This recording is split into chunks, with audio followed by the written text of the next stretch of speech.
So hi guys, welcome back to my channel with another video. Hope करता हूँ यार आप लोग सब बढ़िया होंगे और आपकी तैयारी भी काफ़ी अच्छी चल रही होगी। तो यार आ चुका हूँ एक और नई वीडियो के साथ वापस। मेरा नाम है गर्वित वर्मा, आप देख रहे हैं स्टडी विद गर्वित। तो चलिए आज की वीडियो को स्टार्ट करते हैं।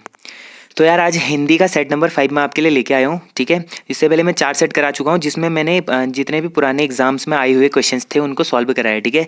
तो आज जो मैं लेके आया हूँ उत्तराखंड जो कनिष्ठ सहायक 2018 में जो एग्जाम हुआ था उसमें हिंदी के जो 20 क्वेश्चंस पूछे गए थे, तो किस टाइप के क्वेश्चंस आए थे उनको मैं सॉल्व कराने की कोशिश करता हूँ, ठीक है। तो चलिए आज की वीडियो स्टार्ट करते हैं।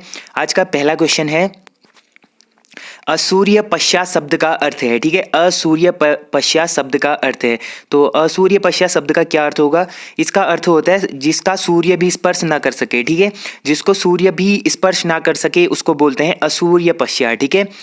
अगला क्वेश्चन है निम्नलिखित में से कौन सा शब्द सदैव एक वचन में प्रयुक्त होता है? तो इनमें से कौन सा ऐसा शब्द है जो सिर्फ एक वचन में ही प्रयुक्त होता है? तो इनमें से कौन सा शब्द होगा? जनता होगा, ठीक है। जनता का हम जनता का बहुवचन नहीं बना सकते, ठीक है। जनता एक वचन में भी बहुवचन में भी यही प्रयुक्त होता है, ठीक है। अब बात करें बाल की, तो बाल का क्या हो जाता है? बाल का बालक है, बालको हो जाएगा, ठीक है। आंसू है, आंसू का अश्रु, आंसू ओ हो जाएगा। आंख है, आंख का आंखों में, ऐसे हो जाते हैं ना। इनका इन तीनों का बहुवचन बन जाता है लेकिन जनता का बहुवचन नहीं बनता है। तो ये हमेशा क्या रहता है? सदैव एक वचन रहता है जनता, ठीक है।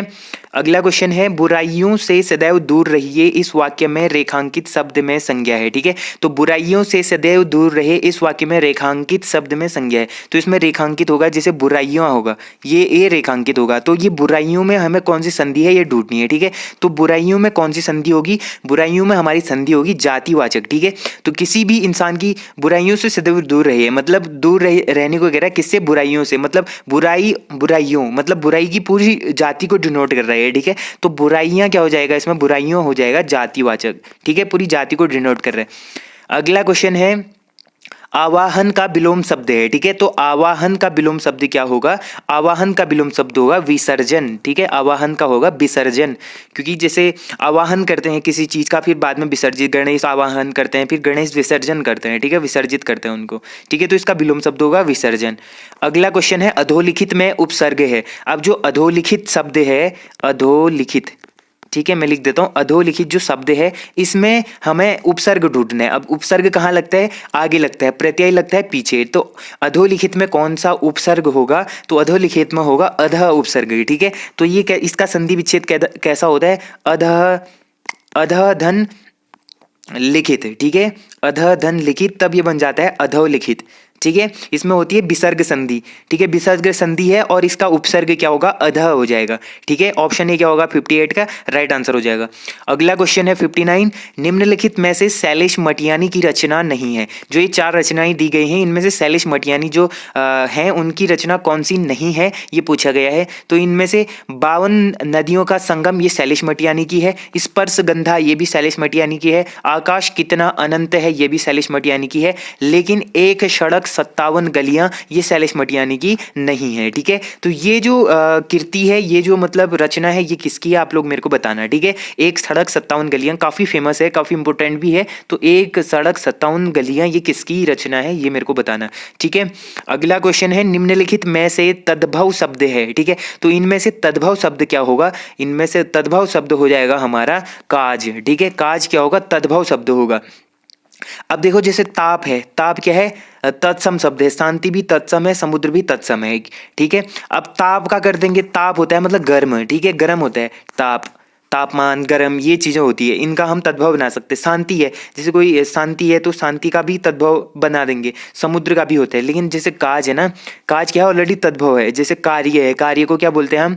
काम या फिर काज, ये सारी चीजें किसके ये क्या है? कार्य के तद्भव हैं, ठीक है। तो काज इसमें क्या है? तद्भव शब्द है, बाकी 3 तत्सम शब्द हैं। अगला क्वेश्चन है निम्नलिखित में से शुद्ध वर्तनी युक्त शब्द है, ठीक है। तो इनमें से जो शुद्ध वर्तनी युक्त शब्द है वो कौन सा होगा? वो होगा हमारा तरुच्छाया, ठीक है। तरुच्छाया को ऐसे लिखा जाता है, तरुच्छाया, तरुच्छाया ऐसे लिखा जाता है, ठीक है। तो ये तरु छाया ये गलत हो गया। तरुच छाया ये गलत हो गया। तरु छाया ये भी गलत है। ये तीनों ऑप्शन क्या है? बिल्कुल गलत है। तरु छाया में आधा चौ लगता है, ठीक है। इसका संधि विच्छेद होता है। अगला क्वेश्चन है कारतूस किस भाषा का शब्द है, ठीक है। तो कारतूस किस भाषा का शब्द है, तो कारतूस है फ्रांसीसी भाषा का शब्द, ठीक है। फ्रांसीसी भाषा का शब्द है कारतूस। अगला क्वेश्चन है हम बड़ों का आदर करते हैं इस वाक्य का प्रकार है, ये किस प्रकार का वाक्य है, तो ये होगा हमारा निश्चयार्थक वाक्य, ठीक है। निश्चयार्थक वाक्य होगा क्योंकि हम बड़ों का आदर करते हैं, ये क्या है, निश्चय है, ठीक है। निश्चित है कि हम बड़ों का आदर करते हैं, तो ये निश्चयार्थक होगा। अब इच्छार्थक नहीं होगा क्योंकि हम कहीं पे इच्छा प्रकट थोड़ी कर रहे हैं, हम बड़ों की आदर करते हैं तो ये हमारी इच्छा थोड़ी है, ये तो एक निश्चित है ना, हम बड़ों की आदर करते हैं, ये लिखा है, ठीक है। अगला क्वेश्चन है माला फेरत जुग भया भया न मन का फेर, कर का मन का डारी दे मन का फेर। ये जो एक जो पंक्ति है इसमें कौन सा अलंकार है ये पूछा गया है, ठीक है। माला फेरत जुग भया गया न मन का फेर, कर का मन का डारी दे मन का फेर, ठीक है। तो इस पंक्ति में कौन सा अलंकार होगा, तो इसमें होगा हमारा यमक अलंकार, ठीक है। यमक अलंकार क्या होता है, जिसमें बार बार एक शब्द की पुनरावृत्ति होती है, तो वहां पर यमक अलंकार होता है। जैसे यहाँ पर म बार बार आ रहा है ना, माला फेरत जुग भया फिरा नमन, माला फेरत जुग भया फिरा नमन का फेर, कर का मन का डारी दे मन का फेर। तो यहाँ पर म शब्द कितने बार, 4-5 बार यहाँ पर क्या हो रहा है, रिपीट हो रहा है। तो यहाँ पर कौन सा होगा, यमक अलंकार होगा। जैसे एक शब्द आता है चंदू के चाचा ने चंदू की चाची को चांदी के चम्मच से चटनी चटाई, इसमें च च च च की पुनरावृत्ति हो रही है, तो यहाँ पर क्या होगा, यमक अलंकार होगा, ठीक है। अगला क्वेश्चन है 65 सेना का पर्यायवाची शब्द है, ठीक है। तो सेना का पर्यायवाची शब्द क्या होता है, सेना का पर्यायवाची शब्द होता है कटक, ठीक है। कटक बोला जाता है सेना का पर्यायवाची शब्द। अगला क्वेश्चन है निम्नलिखित में से महादेवी वर्मा की रचनाओं के प्रकाशन का सही क्रम है। अब जो महादेवी वर्मा थी तो इनकी जो रचनाएं हैं, इनका जो प्रकाशन हुआ था, जो इनकी कविताएं रिलीज हुई थी, इनकी पुस्तकें रिलीज हुई थी, उनका जो सही क्रम है तो वो कौन सा होगा, ठीक है। इनमें से तो उनका जो सही क्रम होगा वो होगा, पहला इनका हुआ था निहार, फिर हुआ था रश्मि, फिर नीरजा, फिर सांध्य गीत, ठीक है। इस प्रकार से इनकी रचनाओं का क्या हुआ था, प्रकाशन हुआ था। निहार सबसे पहले हुआ था, फिर रश्मि, फिर नीरजा, फिर सांध्य गीत, ठीक है। तो ये कालक्रम होगा, ऑप्शन ए बिल्कुल राइट आंसर हो जाएगा। अगला क्वेश्चन है 67 द्रौपदी का चीर होना, ठीक है। द्रौपदी का चीर होना मुहावरे का अर्थ क्या है, तो द्रौपदी का चीर होना मुहावरे का अर्थ है अत्यधिक विस्तृत होना, ठीक है। चीर हरण मतलब किसी उनके वस्त्रों को क्या कर देते हैं, चीर मतलब विस्तृत कर देते हैं, मतलब खोलते हैं ना जैसे, तो फैला देते हैं, बड़ा बड़ा होते रहता है ना वो जैसे। तो अत्यधिक विस्तृत होना मतलब किसी चीज का विस्तृत होना, बड़ा होते रहना, ठीक है। चीर उस चीज को बोलते हैं, ठीक है। अगला क्वेश्चन है अनुस्वार को कहते हैं, ठीक है। जो अनुस्वार होते हैं वो किसको कहते हैं, ठीक है। अनुस्वार बोला जाता है हमारा अयोगवाह वर्णों को, ठीक है। अयोगवाह वर्ण जो होते हैं इनको क्या कहा जाता है, अनुस्वार कहा जाता है। अयोगवाह वर्णों में कौन कौन से आते हैं, अंक और अह, ये दोनों क्या होते हैं, अयोगवाह वर्ण होते हैं, ठीक है। अगला क्वेश्चन है निम्नलिखित में से उत्क्षिप्त व्यंजन है। उत्क्षिप्त व्यंजन क्या होते हैं, उत्क्षिप्त व्यंजन होते हैं ड ढ, ठीक है। ये ड और ढ ये दोनों क्या होते हैं, उत्क्षिप्त व्यंजन होते हैं। जैसे फ ज ये क्या होते हैं, ये आगत होते हैं, ठीक है, आगत व्यंजन होते हैं।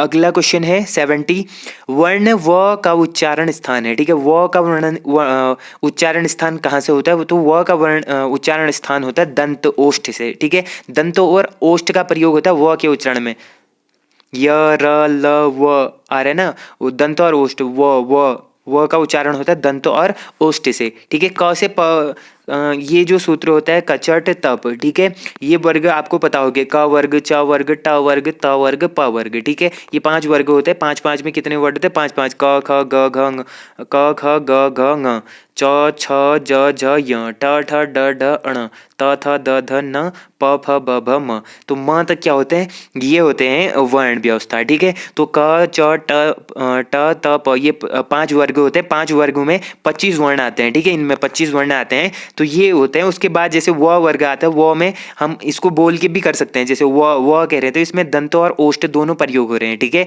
तो व वर्ग क्या होगा, दंत और ओष्ठ होगा, ठीक है। अगला क्वेश्चन है 71 मगही किस उपभाषा की बोली है। जो मगही है वो किस उपभाषा की बोली है, तो ये होगा हमारा बिहारी भाषा, ठीक है। बिहारी भाषा के अंतर्गत आती है मगही, बिहारी की उपभाषा है मगही, ठीक है। अगला है निम्नलिखित विकल्पों में से कर्ण कारक का उदाहरण है। जो कर्ण कारक होता है इसका उदाहरण क्या है? तो कर्ण कारक का उदाहरण है बड़ई लकड़ी से मेज बनाता है। कर्ण कारक हो रहा है यहाँ पर, बड़ई क्या कर रहा है? लकड़ी से मेज बना रहा है, ठीक है।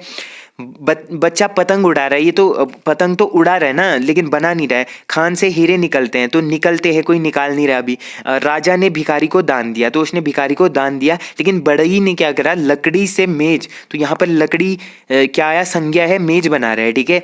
तो ये क्या होते हैं? कर्ण कारक होते हैं, जो कर रहा है, ठीक है। तो ये सारी चीजें थी। अगला क्वेश्चन है उच्चारण शब्द का संधि विच्छेद क्या होगा? उच्चारण शब्द का संधि विच्छेद क्या होगा? तो इसका संधि विच्छेद होगा उत धन चारण, ठीक है। उत धन चारण क्या होगा? उच्चारण हो जाएगा। उत धन चारण का उच्चारण हो जाएगा। और उच्चारण में कौन सी संधि है, ठीक है, इसमें कौन सी संधि लगी है, तो ये मेरे को आप कमेंट में बताना है, ठीक है। उच्चारण, क्योंकि त और च जहाँ पे मिलते हैं तो च और आधा च बन जाते हैं, ठीक है। त और त मतलब त धन अ, जो ये अ है और ये किसके साथ मिल रहा है? च के साथ मिल रहा है, तो ये आधा च के साथ पूरा च मिल जाता है, ठीक है। उत धन चारण, उच्चारण नहीं होगा, उच्चारण हो जाएगा तब, ठीक है। च के साथ आधा च लग जाता है, ठीक है। तो ये थे आज के कुछ इंपॉर्टेंट 20 क्वेश्चंस जो प्रीवियस ईयर 4 साल पहले जो एग्जाम हुआ था अक्टूबर 2018 में कनिष्ठ सहायक का, इसमें आए क्वेश्चन थे, इंपॉर्टेंट क्वेश्चंस थे। तो इनमें से कुछ कुछ रिपीट होते हैं, इसलिए मैं पुराने एग्जाम्स के जितने भी पुराने एग्जाम हैं उनके क्वेश्चन पेपर के इंपॉर्टेंट क्वेश्चन आपको करा रहा हूँ, ठीक है। तो आई होप आप लोगों को वीडियो पसंद आई। वीडियो पसंद आई तो वीडियो को लाइक जरूर करना, और मिलते हैं अब नेक्स्ट वीडियो में। तब तक के लिए take care and bye bye.